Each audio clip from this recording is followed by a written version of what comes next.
오늘 함께 보실 말씀은 여호수아서 9장 1절에서부터 15절까지의 말씀입니다. 여호수아서 9장 1절에서부터 15절까지 말씀입니다. 제가 가진 성경 구약 332페이지에 있습니다.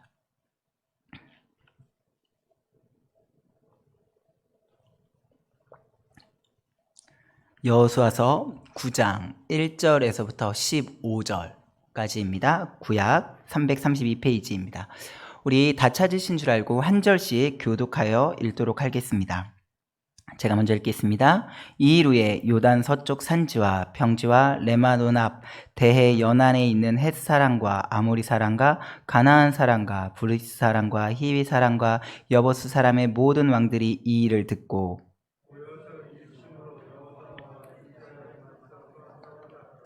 기브온 주민들이 여호수아가 여리고와 아이에 행한 일을 듣고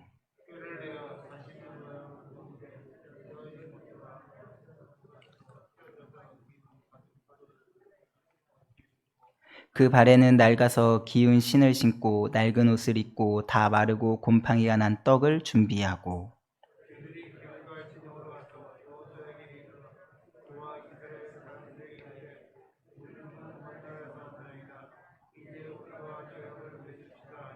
이스라엘 사람들이 히위 사람에게 이르되 너희가 우리 가운데에 거주하는 듯하니 우리가 어떻게 너희와 조약을 맺을 수 있으랴 하나.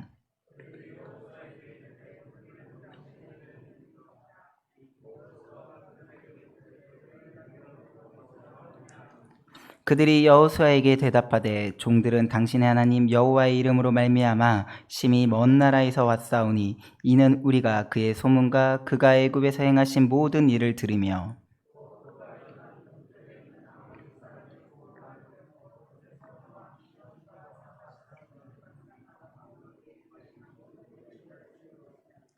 그러므로 우리 장로들과 우리나라의 모든 주민이 우리에게 말하여 이르되 너희는 여행할 양식을 손에 가지고 가서 그들을 만나서 그들에게 이르기를 우리는 당신들의 종들이니 이제 우리와 조약을 맺읍시다 하라 하였나이다.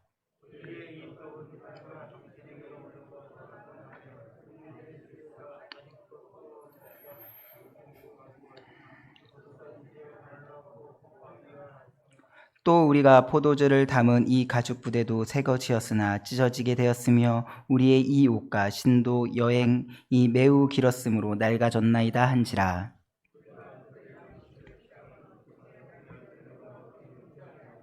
같이 읽도록 하겠습니다. 여호수아가 곧 그들과 화친하여 그들을 살리라 전응을 맺고 회중 족장들이 그들에게 맹세하였더라. 아멘. 잠시 기도하도록 하겠습니다.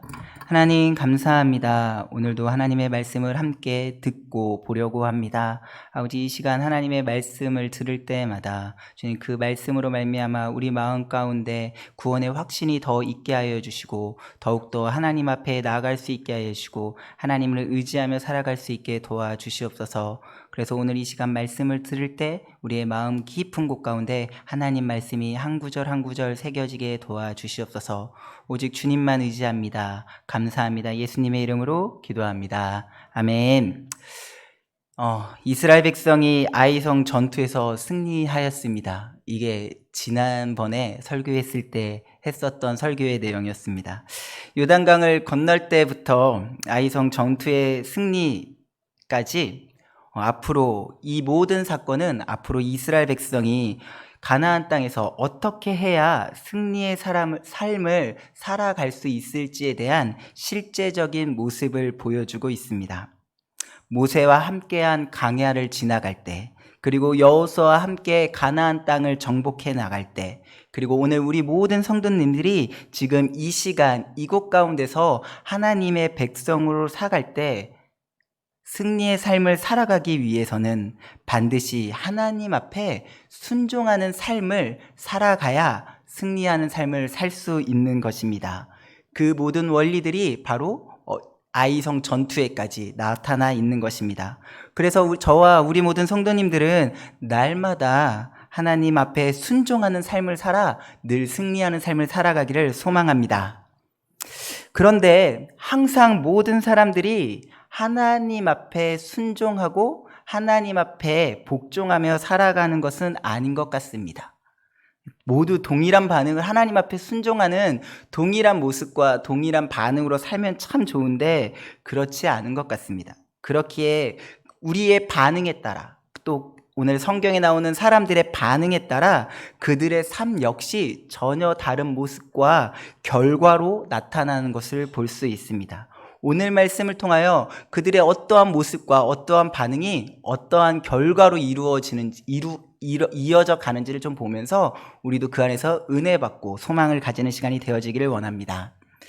첫 번째 반응했던 사람들이 바로 가나안 7 족속의 왕들의 반응이었습니다. 우리 방금 읽었지만 다시 1절과 2절을 한번 같이 읽어보도록 하겠습니다. 같이 읽겠습니다. 이 일 후에 요단 서쪽 산지와 평지와 레바논 앞 대연안에 있는 헷 사람과 아모리 사람과 가나안 사람과 브리스 사람과 히위 사람과 여부스 사람의 모든 왕들이 이 일을 듣고 모여서 일심으로 여호수아와 이스라엘에 맞서서 싸우려 하더라. 아멘.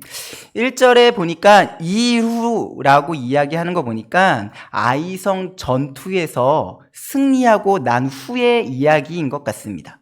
이스라엘 백성이 아이성을 점령하고 승리했다는 소식이 가나안 땅 전체에 소문이 돌았습니다.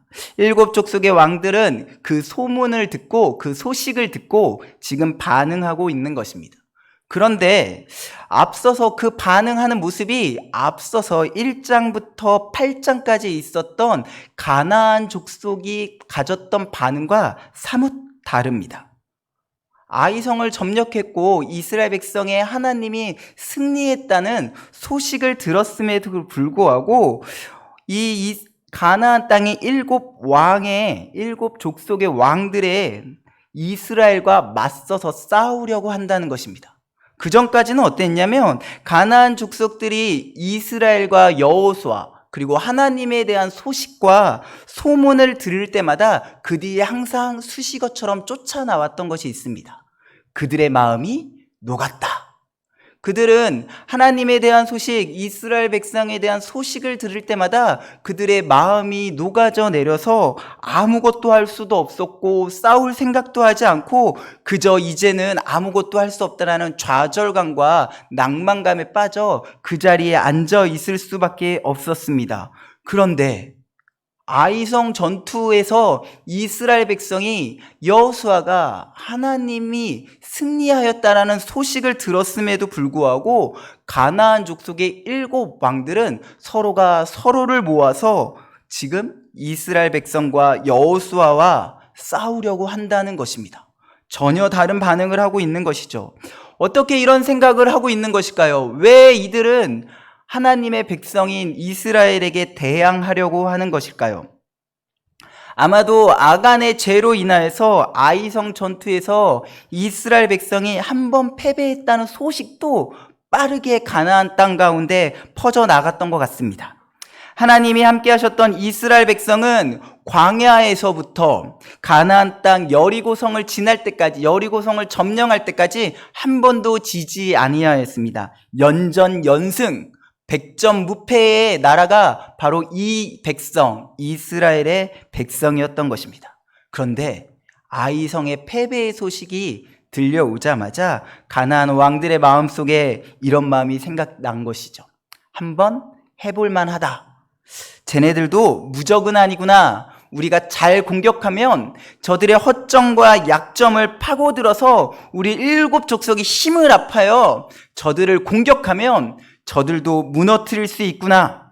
이스라엘과 싸우면 승리할 수 있다라고 생각하는 소망 아닌 가짜 소망이 생겨서 이스라엘 백성과 지금 대항하여서 싸우려고 하는 것입니다. 한 학자에 의하면 아간이 범죄하지 않았다면 어떻게 됐을까? 라는 질문을 한 학자가 던졌습니다. 그리고 그 학자는 이렇게 대답하였습니다. 아간이 범죄하지 않았다면 이러한 전쟁을 해서 전투하는 모든 가나안 땅의 전투는 아이성 전투가 마지막이 되었을 것이다. 하지만 아간이 범죄함으로 인하여 이후에 이스라엘 백성은 그 땅을 점령하기 위하여서 계속 전쟁을 해야 됐고 피를 흘려야 됐으며 그 땅 가운데 전쟁이 멈추지 않은 것이다. 그만큼 아간의 범죄는 선하지는 않았지만 그 아간의 죄는 선하지는 않았지만 너무나 파급력이 있는 큰 영향력이 있었던 것을 볼 수 있습니다. 여호수아서 10장 아직 보지는 않았지만 10장을 읽어보면 가나안 7왕들은 자신의 힘을 모아 이스라엘과 맞서 싸웁니다. 하지만 그 결론은 결국 모든 왕들은 진멸되어지고 그 땅은 하나님께 돌려지게 되어집니다. 우리가 이미 알고 있듯이 자신의 힘으로, 숫자의 힘으로 싸우는 것이 하나님 앞에 얼마나 무력한 것인지 우리는 너무나 잘 알고 있습니다. 이스라엘 백성이 가나안 땅을 점령할 수 있었던 것은 하나님의 은혜였습니다. 그와 마찬가지로 가나안 족속이 아무리 자기 힘과 자기의 능력, 숫자의 힘으로 이스라엘 백성을 넘어뜨리려고 하지만 그것은 불가능한 일인 것입니다. 오늘날 이 모습을 보니까 오늘날 복음을 듣지 않는 세상의 모습과 비슷한 것 같습니다. 하나님의 백성이 실패하거나 넘어지면 그것을 시작으로 하여서 비난하고 조롱하며 또 대적이 되어서 어떻게든 교회를 넘어뜨리려고 하는 세상의 모습과 오늘 이 가나안 7왕의 모습이 더욱 비슷한 것 같습니다. 그래서 그들은 이런 조그마한 허점, 약점들만 보면 어떻게 해서든 교회를 넘어뜨리려고 더욱 거센 공격을 감행하는 것이죠. 사랑하는 성도 여러분, 교회가 혹은 믿는 자가 세상 앞에서 조롱과 비난을 당하고 또 대적이 생길 때 하나님 앞에서 우리 자신을 되돌아보기 원합니다. 물론 그렇게 조롱과 비난을 당할 때 우리 가운데 아무런 잘못이 없지만 그럴 수도 있습니다. 하지만 대부분 많은 경우에 때때로 우리 가운데 어떤 세상에서 보기에 지탄받을 만한 것이 있기에 때로 세상이 우리를 공격한다는 것도 기억했으면 좋겠습니다. 그래서 문제가 생기고 세상이 우리를 공격한다면 우리 자신을 돌아보고 교회를 되돌아보아 회개하며 다시 새롭게 하기 원합니다. 그 새롭게 함으로 인하여서 더욱더 거세게 일어날 모든 공격을 막아내며 다시 한번 그 안에서 하나님의 은혜를 구해야 된다는 것입니다. 그럼에도 불구하고 늘 기억해야 되는 것은 우리가 연약해 한 자이기 때문에 우리는 완전한 자이가 아니기 때문에 언제나 세상 가운데서 넘어질 수 있고 실수할 수도 있다는 것입니다. 오늘 9장 전체를 다 보지는 않았지만 우리가 잘 알고 있듯이 이스라엘의 지도자라고 하였던 여호수아도 실수하였던 것을 볼 수 있습니다. 하지만 그곳 가운데서 날마다 우리가 실수하고 넘어질 수 있지만 하나님의 때가 되면 하나님께서는 우리를 다시 일으켜 세우셔서 믿음의 일들을 감당하게 하실 거라는 것입니다.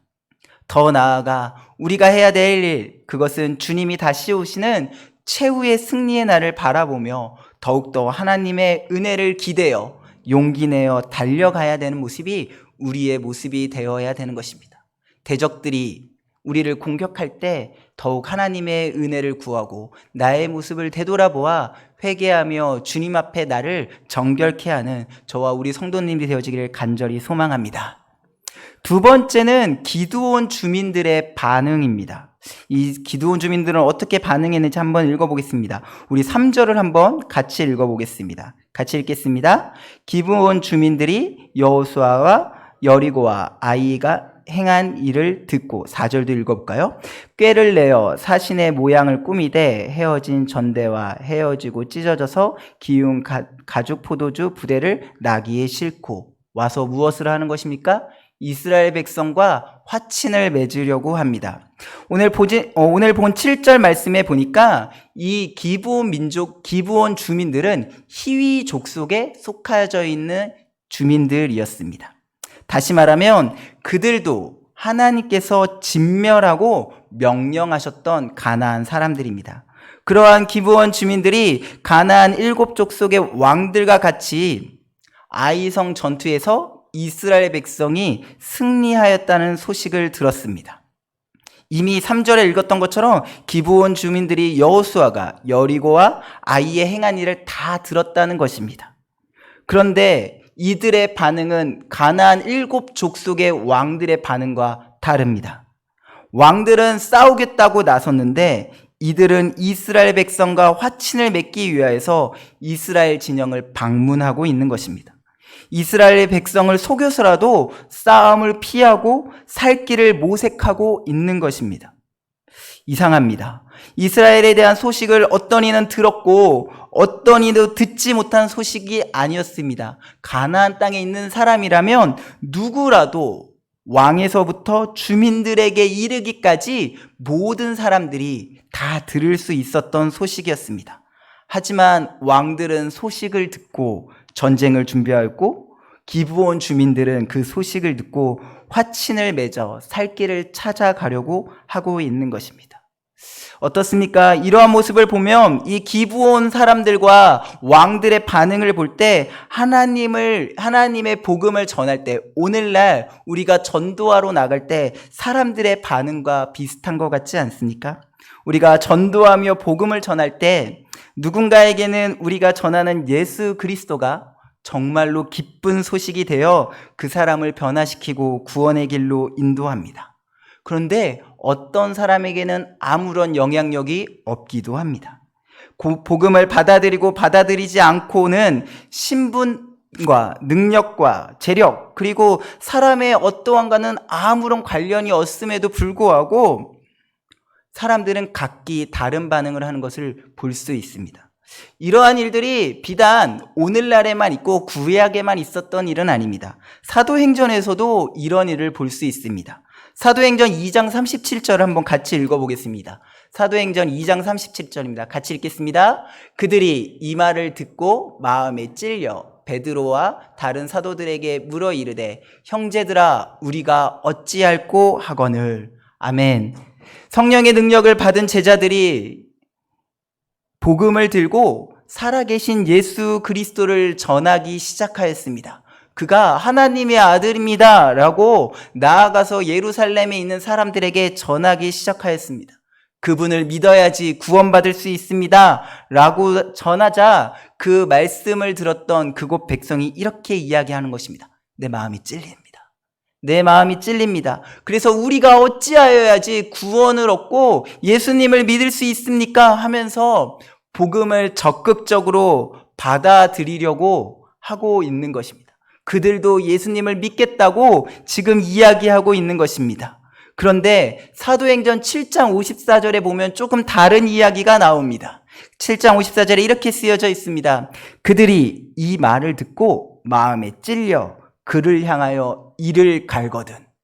사도행전 7장은 스데반 집사님이 공회에 끌려가 사람들 앞에서 예수 그리스도를 전하는 말씀입니다. 근데 그 말씀을 다 들은 백성들이 동일하게 마음이 찔렸습니다. 사도행전 2장에서는 그 마음이 찔려서 예수님을 믿었는데 지금은 마음이 찔려서 스데반을 향해서 이를 갈고 있는 것입니다. 예수님을 동일하게 증거했는데 그곳 가운데 마음의 찔림이 있지만 그들은 이를 갈고 결국은 돌을 던져 스데반을 죽이게 되었습니다. 하나님에 대한 소문과 이스라엘의 승리의 소식을 듣고 찾아온 기브온 주민들, 베드로와 사도의 증거를 듣고 복음을 받아들인 초대교회의 성도들 모두 구원의 길을 가게 되었습니다. 하지만 피할 수 있었음에도 불구하고 예수님을 믿었을 수 있음에도 불구하고 전쟁을 선택하며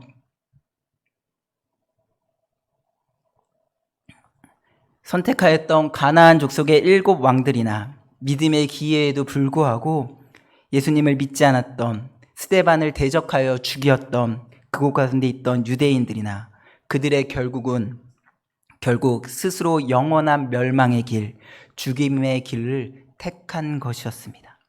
사랑하는 성도 여러분, 복음을 전할 때 어떤 이가 나의 복음을 듣고 내가 전하는 예수 그리스도를 듣고 예수님을 믿지 않는다 할지라도 낙심하지 마십시오. 하나님이 우리에게 맡기신 일은 복음 전하는 일이었습니다. 우리가 그 일을 행하면 그들의 마음을 움직이는 것은 하나님의 뜻입니다. 그리고 그 하나님께서는 하나님의 때가 되면 지금 내가 전화했을 때 믿지 않는다 할지라도 그것 가운데 복음의 씨, 생명의 씨가 뿌려져서 언젠가 그 씨앗이 자라나고 또 자라나서 꽃과 열매를 맺을 때가 되면 그들 또한 예수님을 믿게 되어질 것입니다. 하지만 끝까지 믿지 않는 자들은 결국은 멸망의 길로 들어가게 되는 것입니다. 또한 우리 삶에서도 이것과 비슷한 원리가 적용되어지는 것이 있습니다. 바로 선택의 원리입니다. 때로는 어떤 문제가 있을 때 이미 결정되어진 것 같이 보여진 문제라도 기도하고 하나님의 지혜와 인도하심을 구하며 때때로 하나님께서 우리에게 지혜를 주시고 능력을 지우셔서 다른 길, 다른 가능성을 볼 수 있게 되어집니다. 그런데 그런 가능성과 그런 은혜를 받았음에도 불구하고 우리의 무지함과 교만함으로 인하여 어리석은 선택을 하게 될 때도 있다는 것입니다. 마치 가나안의 왕들처럼 살 길이 있었음에도 불구하고 어리석은 선택을 하는 것이죠. 하나님께서는 그런데 그럼에도 불구하고 우리에게 가장 좋은 길, 선한 길을 예비해 두고 계십니다. 하지만 우리를 그곳으로 억지로 끌고 가시지는 않습니다. 왜냐하면 그분은 인격적이신 분이기 때문에 우리가 가는 그것을 때로는 그대로 보아두시고 다시 돌아오기를 기다리시는 분입니다. 우리의 선택이 미래를 결정할 수도 있다는 것입니다. 그렇기에 선택의 기로에 섰을 때 더욱 하나님의 지혜와 인도하심을 구하며 주님께서 주시는 가장 선한 길이 어떤 길인지 날마다 기도하며 구해야 하는 것입니다. 사랑하는 성도 여러분, 가나안 왕들처럼 어리석은 결정이 아닌 기브온 주민들과 같이 지혜로운 결정을 하는 우리 성도님들이 되어지기 원합니다. 그리고 날마다 하나님 앞에 더욱더 구하며 간구하며 내가 어디로 갈지 알지 못할 때 주님께서 예비해 두신 가장 선하신 길, 그리고 가장 아름다운 길로 늘 걸어가는 저와 우리 성도님들이 되어지기를 간절히 소망합니다. 이제 마지막입니다. 기드온 주민들은 왜 이스라엘을 속이면서까지 이스라엘 백성에게 거짓말을 하면서까지 화친을 맺으려고 했을까요? 오늘 읽지는 않지만 우리 본문 24절을 한번 같이 읽어보겠습니다.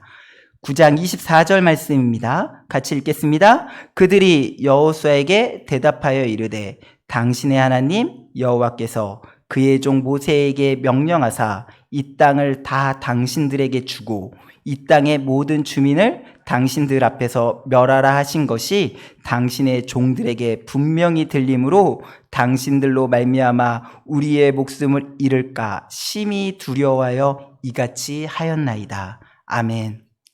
기브온 주민들은 거짓말한 이유가 그들은 이미 하나님께서 모세를 통하여 이스라엘 백성에게 가나안 땅을 붙이신 것을 확실히 알고 있었습니다. 그리고 그 말씀대로 이루어질 것이라는 확실한 믿음이 그들 가운데 있습니다. 그들이 알고 있는 또 한 가지 사실은 바로 하나님께서 가나안 사람이라면 모두 죽이라고 명령하셨던 것입니다. 이 두 가지로 말미암아 이들은 거짓말을 해서라도 이스라엘 백성의 공동체 가운데 들기 원했던 것입니다.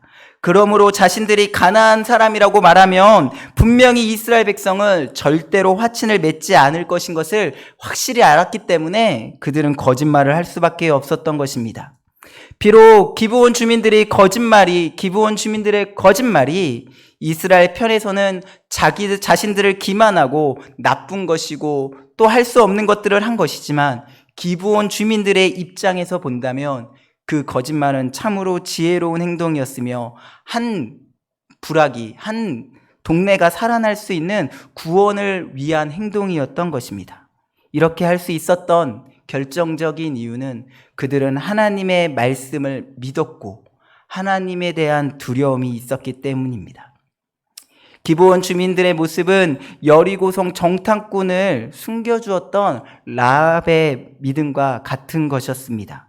그들은 하나님을 두려움 가득한 경외 때문에 어떻게 해서든지 하나님의 공동체 가운데 들어가기를 소망했던 것입니다. 분명 이 일은 여호수아와 여호수아를 비롯한 이스라엘 지도자들이 하나님께 기도하지 않고 결정해서 일어난 최대 그리고 최악의 실수이자 죄악이라고도 말할 수 있습니다. 또 기브온 주민들은 거짓말을 했던 것이 죄였던 것이죠. 그렇다면 만약 이스라엘 백성 중에 누군가가, 이스라엘의 지도장의 누군가가 하나님께 물어보았더라면 어떠했을까요? 하나님 무엇라고 말씀하셨을까요? 분명히 하나님께서는 이렇게 말씀하셨을 겁니다. 화친을 맺지 마라. 이스라엘 백성도 기브온 주민들과 하나님의 말씀으로 인하여서 화친을 맺지 않았을 것입니다. 하지만 하나님께서는 하나님을 두려워하여 하나님 앞에 그 공동체 가운데 들어가기 소망하여 이스라엘 백성을 찾아온 이 기브온 주민에게 또 다른 구원의 길을 열어주셨을 것입니다. 거짓말을 한 것이 성공하여서 그들이 구원받은 것이 아니라 그들은 하나님의 은혜로 말미암아 진멸을 면하고 이스라엘 공동체 가운데 있을 수 있게 되어진 것이라는 것입니다. 마치 라합이 하나님의 은혜로 구원받은 것처럼 말이죠. 결국 이스라엘 백성은 여호와의 이름으로 한 약속으로 말미암아 기브온 주민들을 받아들여야만 했습니다. 기브온 주민들은 그래서 자신의 생명을 이어나갈 수 있었습니다. 기브온 민족은 얼마나 이스라엘 백성과 한 공동체로 살았을까요? 그들은 느헤미야로 인하여서 다시 예루살렘 성벽을 다시 중수할 때까지, 재건할 때까지 이스라엘 민족 가운데 살았습니다. 느헤미야 3장 7절에 보면 기브온 사람 물리아다라는 사람이 나오는데, 네, 처음에 나오죠. 그 다음은 기브온 사람 물리아다와. 저 물리아다라는 사람이 바로 기브온 주민의 후손인 것입니다. 그들은 결국 하나님의 공동체 가운데 나와 속하여져서 구원받은 백성이 되어진 것입니다. 결국은 그 물리아다와 함께 예루살렘 성벽을 건축하는 것을 보아 그 백성은, 기브온 주민들은 영원한 생명의 공동체로 들어갈 수 있었던 것입니다. 하나님을 알아 구원의 은혜, 하나님의 은혜를 누릴 수 있게 되어졌던 것입니다. 사랑하는 성도 여러분, 우리는 이 일을 통하여 다시 무엇인가 결정을 해야 할 때 하나님의 인도하심과 지혜를 구해야 함을 다시 한번 알 수 있습니다. 동시에 하나님의 구원에는 어떠한 편견도 없음을 알 수 있습니다. 사실 우리 역시 죄로 말미암아 하나님 앞에서 심판을 받아 영원한 멸망으로 갈 수밖에 없었던 존재였습니다. 완전한 타락, 그것이 우리의 모습이었던 것이죠. 하지만 하나님께서는 예수 그리스도를 우리에게 주셔서 그 피로 말미암아 구원이라는 은혜를 받게 하셨습니다. 예수 그리스도의 십자가의 가운데 우리가 한 일이라고는 눈꼽만큼도 먼지만큼도 없습니다. 그저 모두 하나님의 은혜였던 것입니다. 기브온 주민들이 이스라엘 백성에게 거짓말을 했던 것은 지탄받고 죄라고 말하는 것이 마땅하지만 그들이나 우리나 원래는 모두 영원한 멸망 가운데서 구원의 소망이 없었던 사람이었습니다. 그러나 하나님의 은혜로 예수 그리스도의 십자가의 은혜로 말미암아 우리는 모두 다 하나님 앞에서 구원받은 주님의 자녀가 된 것입니다. 하나님의 은혜로 구원받은 기브온 주민들의 후손이 후에는 성전 재건의 기이 쓰였던 것을 볼 수 있습니다.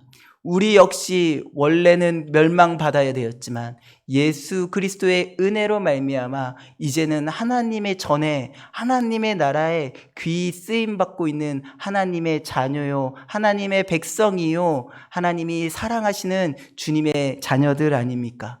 우리 위에 있었던 120년, 150년 전에 이 땅 가운데서 주님의 복음을 받아들였던 그 선배들의 믿음을 따라 어쩌면 우리 또한 그 후손이 되어서 지금은 한국교회를 위하여서 귀히 쓰임받고 있는 주님의 자녀들 아닙니까? 어찌 보면 기브온 주민들이나 우리의 모습이나 동일한 것 같습니다. 하나님 앞에서 영원히 멸망받을 수밖에 없었는데 주님의 은혜로 말미암아 이제는 하나님의 자녀로서 귀히 쓰임받고 또 이 땅의 교회의 기둥과 일꾼으로서 세상 가운데 귀히 쓰임받고 있지 않습니까? 사랑하는 성도 여러분, 우리가 날마다 하나님의 은혜로 구원받은 자녀임을 잊지 않기 원합니다. 우리 또한 한때는 멸망받을 진노의 자녀였습니다. 하지만 하나님의 은혜로 기브온 족속처럼, 기브온 주민처럼 우리도 하나님의 은혜로 구원받은 것입니다. 이것을 날마다 기억하며 더욱더 감사하며 또 하나님 나라와 교회를 위해서 우리의 삶을 드리는 우리 모든 성도님들이 되어지기 원합니다. 우리는 오늘 동일한 소식을 듣고도 하나님을 대항하는 그룹과 자신이 진멸의 대상임에도 불구하고 하나님의 공동체에 속하기를 간절히 원했던 그룹을 보았습니다. 한 그룹은 그 말씀대로 진멸받았고 또 한 그룹은 이스라엘의 공동체 가운데 속하여져서 더욱 귀하게 쓰임 받았습니다. 사랑하는 성도 여러분, 우리의 삶 가운데 언제든지 하나님 편에 속해져 있기 원합니다. 그리고 하나님께서 기뻐하시고 원하시는 자리 가운데 있기를 소망합니다. 그래서 저와 우리 모든 성도님들은 늘 하나님의 구원을 누리며 예수 그리스도의 십자가의 은혜에 감사하며 하나님 안에서 더욱 귀히 쓰임받고 하나님의 은혜 가운데서 그 은혜와 사랑을 늘 누리며 살아가는 주님의 자녀가 되기를 주님의 이름으로 축원합니다. 기도하겠습니다. 하나님 감사합니다. 오늘 하나님의 말씀에 반응한 두 그룹을 보았습니다.